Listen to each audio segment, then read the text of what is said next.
लेकिन मुझे बताया जा रहा है रेहाम खान साहिबा सरबराह पाकिस्तान रिपब्लिक पार्टी, जरा उनसे भी इनलाइटेंड होने की कोशिश करते हैं। रेहाम, हम पिछले कई दिनों से, कई अरसे से, कई दिहाइयों से, और मुझे लगता है कि शायद जब से औरत का वजूद है, जब से ही उसके मसाइल, उसके तमाम तरह हालात को डिस्कस करते हैं, लेकिन आज भी हालात बदले नहीं है।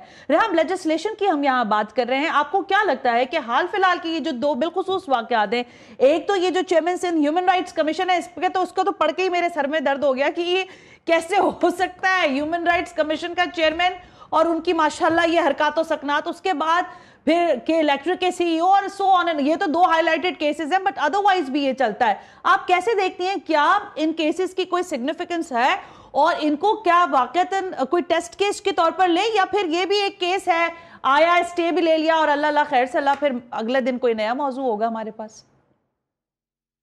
रेहाम, थैंक यू सना। देखिए सना, अब आप इसके ऊपर शो कर रही हैं और ये बड़ी खुशी की बात है कि किसी को तो ख्याल आया कि इसके ऊपर शो करें। बहुत अरसे से हम देख रहे हैं कि इसको प्राइम टाइम कवरेज नहीं मिलती। 8 बजे और 10 बजे इन इश्यूज को डिस्कस नहीं किया जाता। और आज भी मैं देख रही हूँ कि आपकी पैनल गालिबन सारी खवातीन है, और ये सिर्फ खवातीन का इशू नहीं है। ये जेंडर के जो इश्यूज हैं या जेंडर राइट्स की जो इश्यूज हैं, उनको आइसोलेशन में एक जेंडर ही डिस्कस करता रहे और एक ही जेंडर इनवाइटेड हो विमेन एम्पावरमेंट सेशंस के ऊपर, ऐसे कैसे मुमकिन है कि माइंडसेट सोसाइटी का चेंज हो? ये दो हाई प्रोफाइल केसेस हैं जहां ऑब्वियसली खवातीन जिन्होंने रिपोर्ट किया है, जिन्होंने हिम्मत की है, जी उनकी पता नहीं कितनी, एक तो पर्सनल भी काविश है, लेकिन सोसाइटी डजंट सपोर्ट दैट। आपको मालूम है कि हम मीडिया से हमारा ताल्लुक है और पॉलिटिक्स में भी, और बार बार मैंने ये बात कही है और इसको बिल्कुल ही इग्नोर किया जाता है। जब मैंने ये कहा है कि मैं महसूस नहीं करती कि मैं इस उम्र में इस एक्सपीरियंस के साथ आई डोंट फील कि पॉलिटिकल जो लैंडस्केप है या जो मीडिया लैंडस्केप है वो एक खातून के लिए सेफ है। And I kept saying this कि सोचें कि एक 19 20 22 साल की सही लड़की बात। जो कि इतनी अथॉरिटेटिव पोजीशन में नहीं है, हाँ, उसको किस तरीके से ये बात करते हैं।